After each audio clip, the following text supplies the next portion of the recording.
Hey guys, Parfax here. Today is the day. It is finally patch day, and what we're going to do is we're going to run over the patch notes. I have not looked at these. Obviously, I've looked at a bunch of them on the PTS server, but we're going to look at them here. Kind of my first reaction to the patch notes. I imagine it's not going to be a whole lot different, but we want to make sure we're going to dive through it.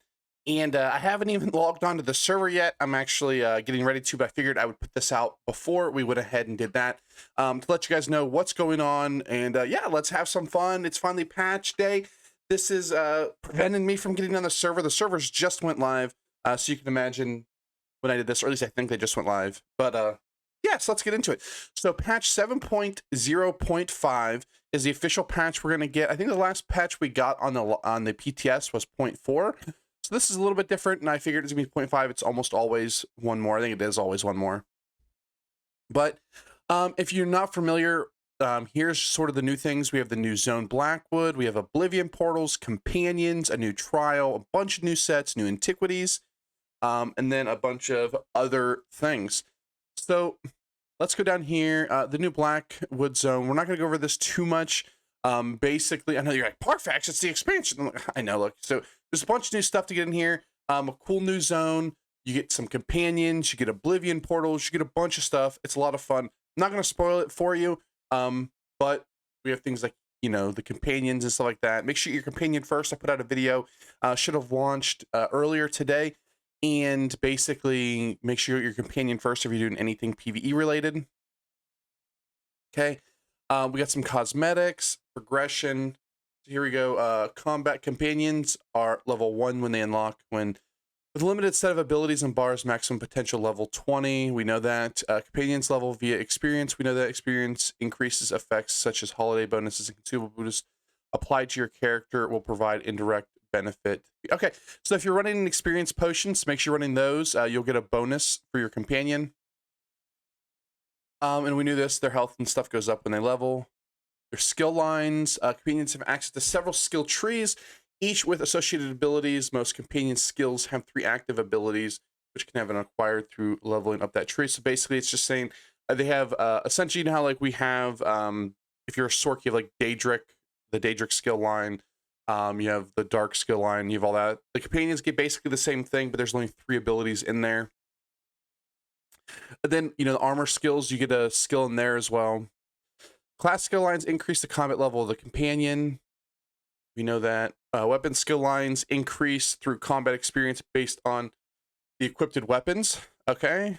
Armor skill lines increase through combat experience. Guild skill lines increase through completing specific solo daily quests. So that's interesting. So make sure you want to do your daily quests and stuff like that. For your companions. And then racial skill lines do not include active abilities that are immediately applied based on the race of the companion. Okay. Rapport, you can go over that. Basically, each companion has a rapport, and it likes things that you do, and it doesn't like things that you do. And if you do bad things, it won't like you, and if you do good things, it'll like you. Now, some of them might like bad things. For instance, if you steal, some companions might like it and might not like it. So you'll gain rapport or lose rapport that way. And then you can basically get your equipment by scouring and completing stuff. It says companions equipment is distinct from players, which you will see it's very noticeably different. And the companion gear unlocks with a set of untraded white equipment based their background. There is a vendor that sells some gear that you can go buy some. You're gonna get obviously the best gear through, you know, playing in the world, but you can get, yeah, here you go. Equipment above white quality comes the companion centric traits, which is pretty cool.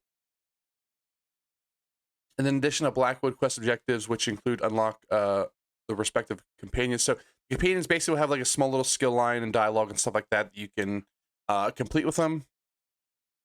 We're not going to worry about the rest of that. That was basically it. There's a new trial. It looks really cool. It's called Rock Grove. I'll probably get in there and complete it eventually. We got some new overland sets. This Frostbite set looks pretty sick. Adds a bunch of spell damage and then some spell crit that increase the damage done with frost abilities by 8%, increasing your damage done against chilled enemies by 4%, and increase your damage done against enemies affected by minor brittle by 2%. That's pretty insane.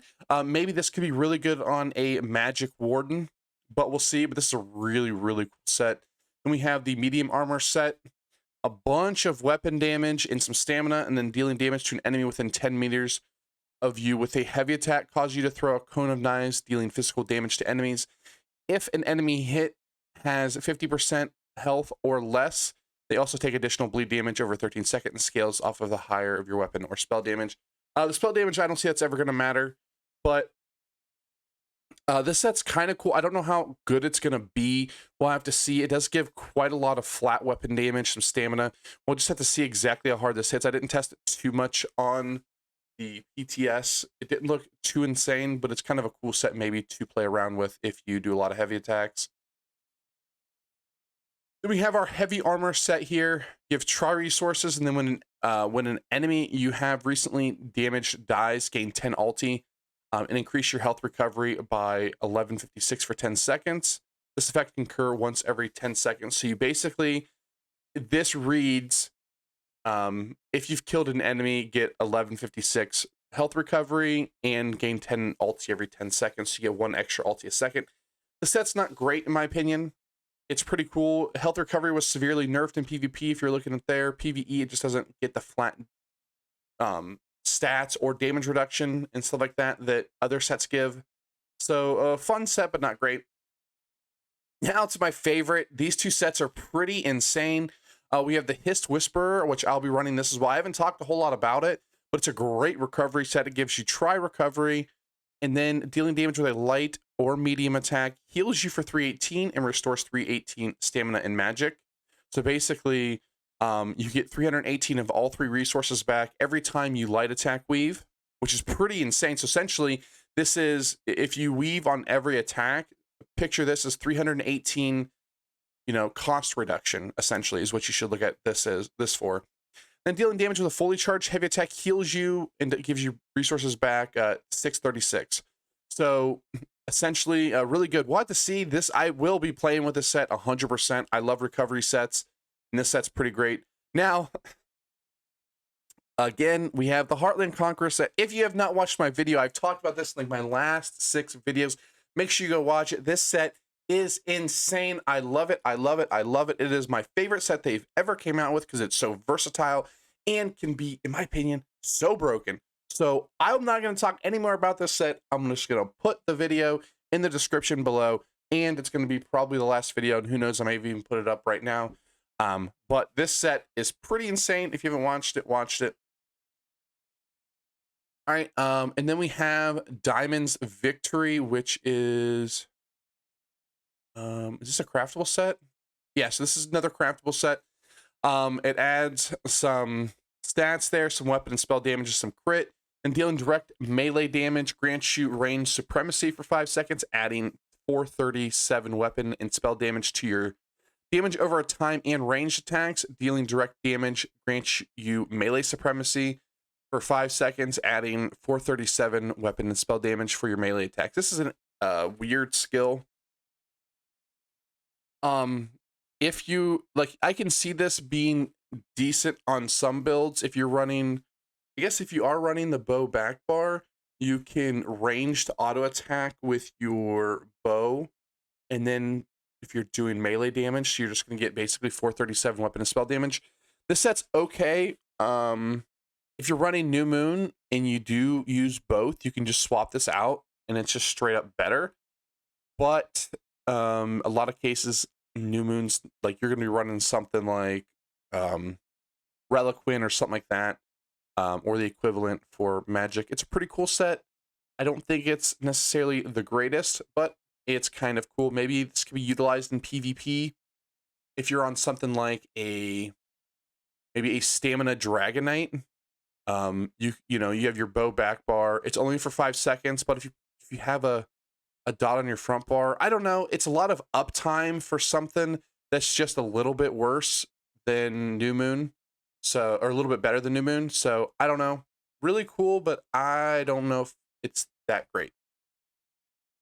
And then I'm not going to go over the trial sets. They're all really good. I haven't seen if they're going to be, absolutely best in slot, but as you guys know on my channel, I don't go typically too much into the best in slot PvE stuff.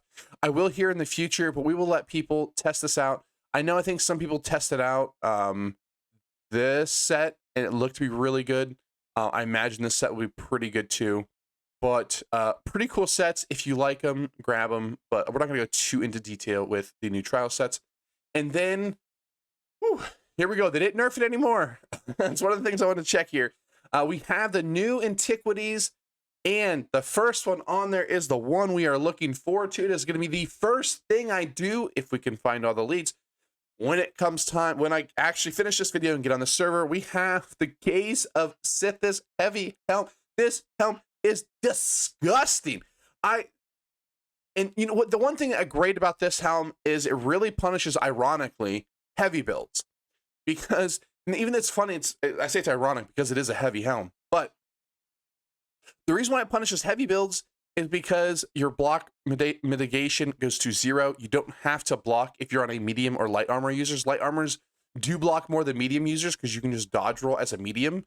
But now remember, reducing your block mitigation to 0 means if you block a stun, it'll still block it. If you have something like the Sigic passives, it'll still put up the 5,000 damage shield. It's just not mitigated by anything. So you still, in some cases, might want to block.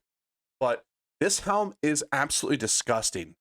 This helm gives you so much raw stats, 1,025 health recovery, 3,276 max health, and 4,000 armor. This helm is disgusting for light and medium armor users. This is going to be best in slot for your PvP builds. It's going to give you the tankiness of a 5-piece set, and it's going to only take up 1 slot. It's pretty insane. It's going to be crazy. You're going to be able to run this with a bunch of builds. This helm is going to be a staple in the PvP community for the long time coming. I did basically the same type of thing in my Mythic video. It's pretty insane. We have the Harpooner's Waiting Kilt, which is going to be the new best in slot for your DPS if you're doing trials or dungeons. This set is absolutely insane. It gives you a bunch of crit chance and crit damage as long as you're not taking direct damage. But it kept it the same too. So it removes 5 stacks of Hunter's Focus when you're hit with direct damage, cooldown of 1 second, and then you get 1% crit damage and 125 crit chance per second when you're dealing direct damage. So this set's going to be best in slot for DPS if you're not getting hit. I don't think this will be that used in something like Maelstrom Arena and stuff like that, because you do take direct damage. It's pretty cool in Maelstrom Arena, but I think you just lose too much damage from it. Some people will use it, and some people will use it well, but this is going to be insane for your DPS party, especially on stamina users who don't really have a great 2-piece helm. Their 2-piece helms are not quite as good as 1-piece or 2-piece helms for magic users. And a lot of them are actually going away from the 2-piece helms anyway. So this is going to be pretty insane. I imagine this is going to slot into the best in slot set. Don't get me wrong, magic users are still going to wear this too. Then we have the Death Dealer's Feet Ring. This is probably the most lackluster of all of them. And then you gain a persistence stack. Escalating feet every 2 seconds. You are in combat up to 30 seconds. Or 30 stacks max, sorry, my bad. And each stack escalating feet increases your max health in stamina by 88. You lose a stack of feet every 4 seconds you're out of combat. This set's pretty cool. This is good for maybe some of your tanky users. If you're using maybe a heavy armor build and you have a room to slot in a Mythic, this might be the one you slot in. It's just going to give you, I think it's somewhere around like 2,000 max stacks at max of 30 stacks. It's pretty cool. It's not like something that's absolutely insane. You're going to have to stay in combat, but the one thing that's great about this over the last one, the Harpooner's Waiting Kilt, is this one, you lose stacks slower than you gain them. So that's a huge bonus. Then the next Mythic is a pretty cool Mythic as well, and it's Shapeshifter's Chain. Basically, is a 15% transformation reduction. So basically 15% ultimate reduction, and then gives you 1707 of all 3 stats while you're in there. It's going to be really cool on your werewolf builds and your vampire builds. It's going to be pretty sick. I see this being used a lot, especially. I know this is great on werewolf because you're in the form so much, but I think this actually might be better. And I think I said it was going to be better on werewolf, but this could be better on a vampire, mainly because they want to stay in their form more than the werewolf. only because theirs is essentially, I mean, I hate to say this, but vampirism is better than werewolf when you're actually in your ultimate, so this is going to get you there a lot quicker. So this goes over a little bit of the antiquity system. We're not worried about that. We got some outfit styles, some costumes, some achievements. We're not typically worried about that.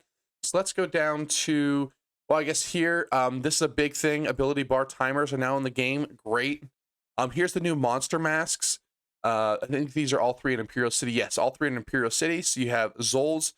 It adds stamina, and then when you break free, you release a wave of energy, causing enemies within 8 meters of you to become feared. For 3 seconds, I guess if you're a class that needs nothing other than a CC, this is cool, but you also gain 34 weapon and spell damage for each enemy hit up to 6 enemies. This pretty lackluster, I'm not going to lie. It's okay, but not very great. We have this one, the Immolator Char. The 1-piece adds some armor, 2-piece adds some health, and then when you take damage below 50%, you gain immunity to mobilize the snares and crowd control effects for 10 seconds. This can occur once every 40 seconds. This is a pretty cool set. If this was 30 seconds or 20 seconds, this would be absolutely insane or busted on some builds. But I also, again, you're losing so much by putting this on, not to mention the Sithis Helm. I don't know if this will see a whole lot of play, but it's kind of a cool concept. Then the last one, which is even weirder than the 2 previous, 1-piece gives some health, and then while in combat for the 2-piece, each second you stand still grants you a stack of Flesh Fortress, up to 10 stacks. Each stack increases your armor by 380, your critical resistance by 38. Each second you move removes a stack of Flesh Fortress. Exiting combat removes all stacks. Using charge or teleport abilities do not remove stacks of Flesh Fortress. This ability is really weird.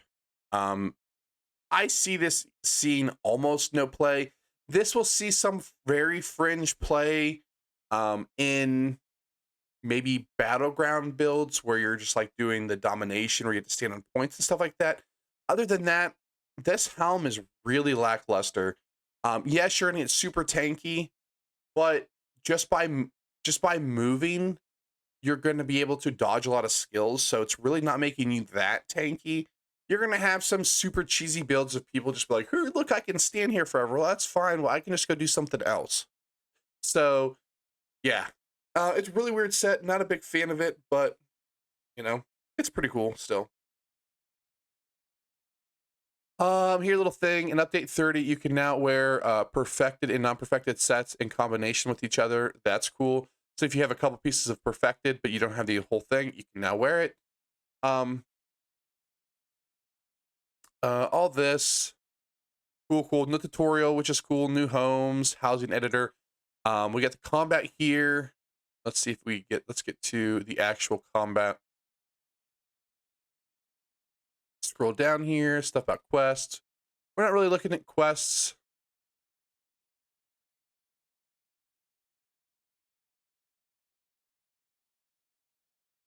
All right, so we have combat and abilities. So this is really cool. So first off, we have, well, this isn't really cool. This is just a sort of quality of life for the developers.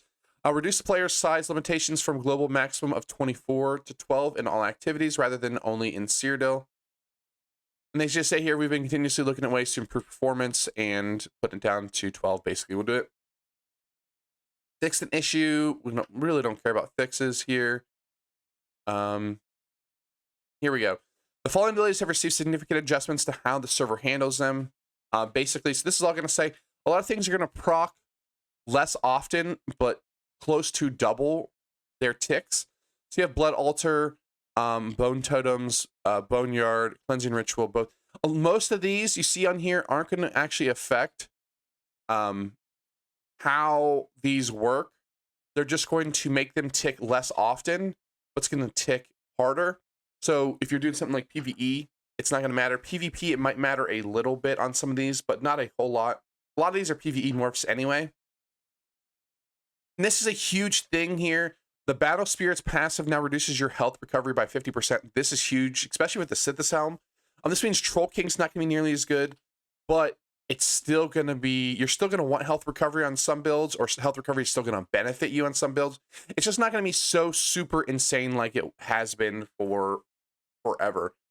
The damage of the time effects will now continuously update their damage. These are all just basically fixes, and kind of still same thing where it takes half the time, it doubles the tick. We got some let's see. Oh, here we go. Buffs and debuffs, minor lifesteal and magic steal. Both of these effects have received significant back-end adjustments on how they operate, fixing many cases where the caster of the effect would change context.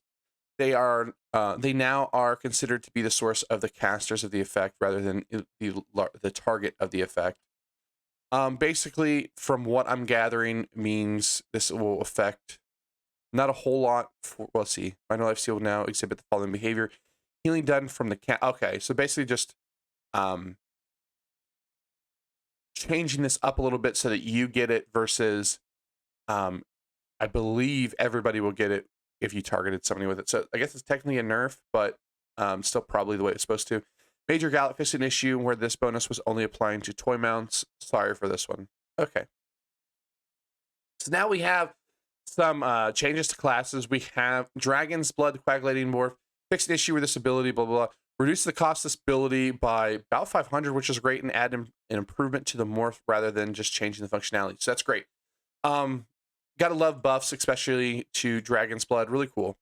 Earth and Heart, Molten Weapons, Molten Armaments, more fixed an issue. So where this ability could fail to apply to some of its buffs to group members. Cool. Necromancer, Boneyard, this ability and its morph now lasts 10 seconds in total instead of 10.5 seconds. The reason why they do this is just, again, for the server side. Stuff's not taking half second now. They're basically rounding everything. Then the synergy of these abilities now heal the synergy activator rather than the caster. Okay, so a little bit more group utility instead of just utility for you. It's kind of weird that it heals you. Death Nail, reduce the amount of critical chance granted from the passive to 2 to 4, from 5 to 10. This is absolutely huge. The Necromancers are getting very hard nerfed here in PvE and in PvP. You do like this on your light armor and medium armor users especially. It sucks, but you know, it kind of is what it is. Necromancers are really good. Bone Totem, reworked the base operations of the ability ranked up progression to result in the same values at rank 4, but less decimal places along the way. Just really tidying up everything you see here. And then the synergy of this morph, Pure Agony, now has a 6-person target cap rather than hitting unlimited targets. And then fixed an issue where the final tick of the synergy's damage was not amplified by its own minor vulnerability source. Cool, a little bit of a damage increase there. And fixed issue where the damage also caused hit reactions despite being damage over time effects. Okay. So we have Nightblade, Dark Cloak, reduce the healing from this morph by approximately 5%. This sucks. I imagine this is because of the Brawl Blades, but honestly, I didn't find this healing that great. It didn't heal for that much. But 5% is really not a whole lot, so you're really not going to notice it that much. Summon Shade, Shadow Image. This shade from this ability will now spawn directly at your location when activated, which is really cool. Let's go down here to Sorcerer, Negate Magic. This is basically a lot of just tooltip changes. This increases, as it increases their tick by 103% to ensure their DPS remains almost the same. So this is basically no change. This is just server side stuff, basically. Ball of Lightning. This ability, Projectiles Absorption, now operates more closely to Spell Wall or other abilities to deal with absorbing damage and reflect attacks. This should fix a few issues where it could absorb attacks it shouldn't have been able to. Basically, they were just absorbing too much, and supposedly they fixed it. Mage's Fury fixed an issue where execute component of this ability in its morph were missing rank up progressions. Each version's ability will gain approximately 3.3% damage. Most of you will not notice this at all, but still pretty cool. The Templar got some huge changes, so we're going to go over those now. We have Spear Shards, Luminous Shard, the morph the synergy. Now restores full resources for the magic and stamina granted rather than half of 1 stat granted, so that's pretty cool. Eclipse, which is one of their ultimates. Oh no, it's not an ultimate. Sorry. Living Dark. This morph now scales off your max health or spell damage, whichever results in a higher value, rather than mix a spell and magic. So this is pretty cool. If you're running like a tank build, you could possibly run this, especially in like PvP. But pretty cool. So now we're getting to some of the big changes. So first we have Nova. The synergy of this ultimate in the solar disturbance morph, Supernova, now stuns enemies for 3 seconds. We're up from 2.5. Not a big change, but still pretty cool. Here we go. Remove the target cap of the damage, major maim, and synergy damage, plus stun of all versions of these ultimates. Nice. Fixed an issue where major maim from these ultimates was applying twice, resulting in more damage reduction than intended. And then the synergy of this morph, Gravity Crush, now has proper radius of 8 meters instead of 10, a nerf, but increase the damage of the synergy by approximately 14%. So really cool there. And then Solar Disturbance, the other morph, reduced the base cost of this morph to 225 from 250. So nice little 25 reduction there. The ultimate now ranks up the duration of the major maim applied to enemies rather than the damage done. So that can be kind of cool if you're looking for like more utility setup. The major maim now lasts 7 seconds at base and ranks up to 10 seconds rather than 4 seconds at all ranks. So that's huge major maim buff. If you're looking for maybe some group utility in PvP, this could be really, really cool. And then the really interesting changes on the Templar Cleansing Ritual. The synergy from this ability in its morphs no longer requires you to have a negative effect on you to activate. So pretty cool. But here we go. So Rune Focus, increase the base duration of the ability by 17 seconds up from 14 seconds. This ability in its morphs no longer grants you basically 3,000 armor when standing in them, but instead heals you for 4.5% of your max health every 1 second while you're inside. So really cool. Templar is basically going to a really tanky, stand in your circle type of gameplay. So could be kind of cool. We'll see. The morph. So we have Channeled Focus. The morph now increases the duration of the ability and continues to rank up duration, ending at 25 seconds over 25. So we're always grateful for more duration on our skills. So that's a nice little buff there. They increase the magical restored per tick up by 2. I don't know what exactly. They're probably just targeting one specific thing and just kind of equalizing it to that, which is the reason why I got a little bit of an uptick here. But of course, you're not going to notice that. Now, I mean, I guess if you're standing in it, that is an extra 50 magic, but even 50 magic, it's nothing, right?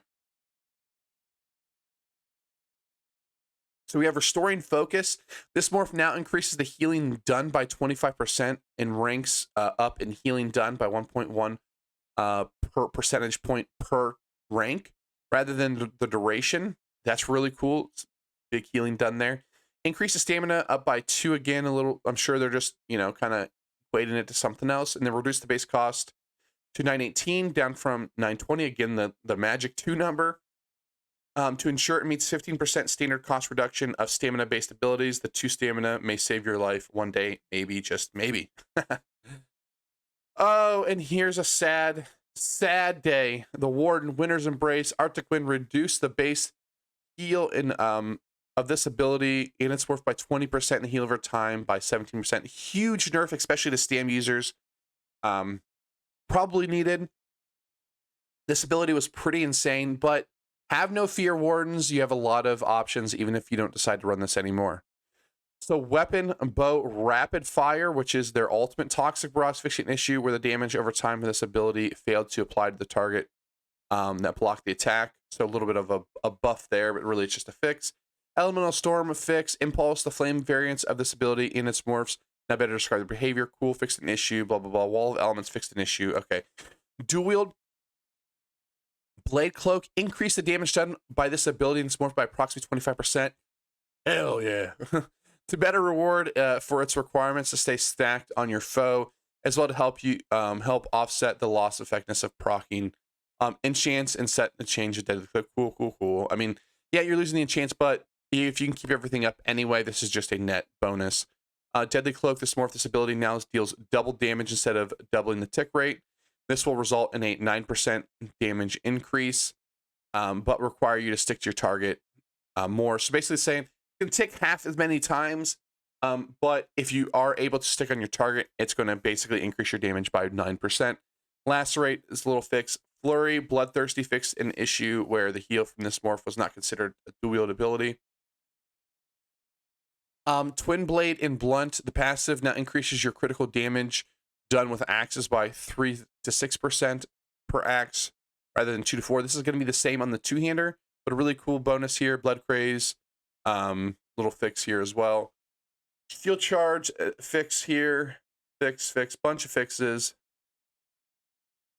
2 fixed an issue. Critical Charge, Stampede. Stampede got a big buff here. They increased the initial damage done by 25% and the damage over time effect by approximately 120%. It's a huge increase here. Now they do have to stand in it, so it's a little bit can be awkward, but this is going to be pretty insane. Overall, this result in approximately 86% more damage, which is pretty insane. A heavy weapon, this is the axe passive that I was talking about, so they increased it by the same amount they did with the two-hander or the dual wield. So basically just trying to get you to play axes more. We're not basically playing them at all right now. And then some more fixes. We do have this, made numerous improvements to this ability, stack and heal. Bonus to reduce the cases where the bonus to the heal would remain or be lost in cases where it shouldn't. Bunch of fixes as well. So we have orbs got nerfed pretty hard. This ability and its morphs now tick once every second rather than every half second. Increase the damage per tick this ability by approximately 16%. What this means is they double or they halved how much it ticks or how often it ticks, but they only increased it instead of by double. They only increased it by 16%. So essentially, look at it this way. This ability got nerfed by approximately 44%. So it's actually, no. I got nerfed significant. Well, yeah, about 44%, I think is the math correct on there. It got nerfed pretty hard. It's pretty sad, but you know, it is what it is. Decrease the travel speed of the orb so it's easier to land multiple ticks on a low mobility enemy. This will be an overall DPS loss, getting these abilities closer to the AoE dots. They're basically just, they're trying to standardize all dots and stuff like that. And then again, they just did basically the same little touch here. They only increased it by 38%, but overall, it's still a net decrease. So we have Caltrops. This is a huge. They basically made Caltrops a dot that everybody can run, so that's really great, especially on your stamina users that don't have a dot. Now you have an easy dot you can run. I mean, I guess you have the Fighters Guild, Trap Beast, but now here's a second dot that you can put down.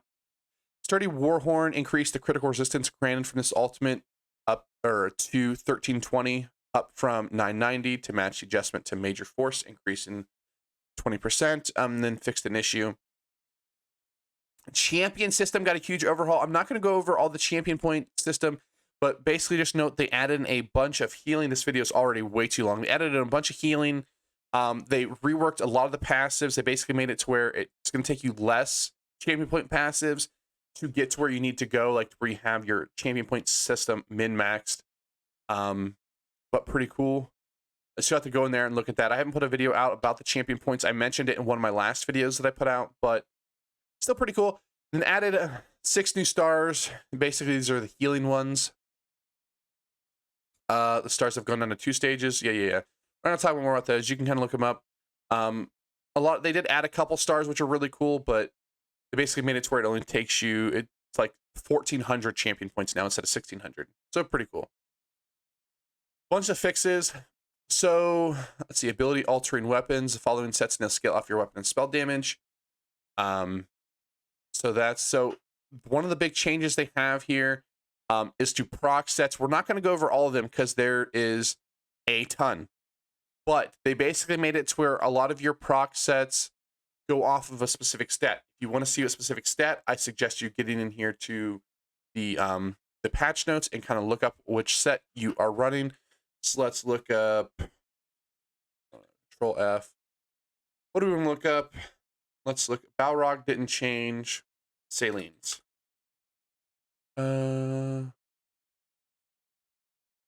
See if it's on here. It is in here, but I might not have. Yeah, see, here we go. You know, so it has Salines here, and you can see this will go off of weapon or spell damage. So basically, they made it to where each one of these sets, not all sets were changed, but basically, if you like this one, it's straight damage. It's going to go off of your weapon or spell damage. So basically, made it to where you can't just run full tank, full proc. You have to really spec. If you want really high damage, you got to spec into really high damage for the proc sets. Now, they put in a couple nodes in the passive tree that increase the damage. They lowered a lot of the damage, as you can see here. I'm not going to go over everything, but they try to take sort of a nerf mat to all of the proc sets, but they added in a champion point passive, increases the damage by 10%. So if they deal direct damage and they weren't nerfed by at least 10%, they actually have a damage increase, which is pretty insane. But yeah, we're not going to go over all these. These are huge. If you want to see them, feel free to come on here, but there are just so many. I could literally talk for an hour or 2 hours on these proc sets.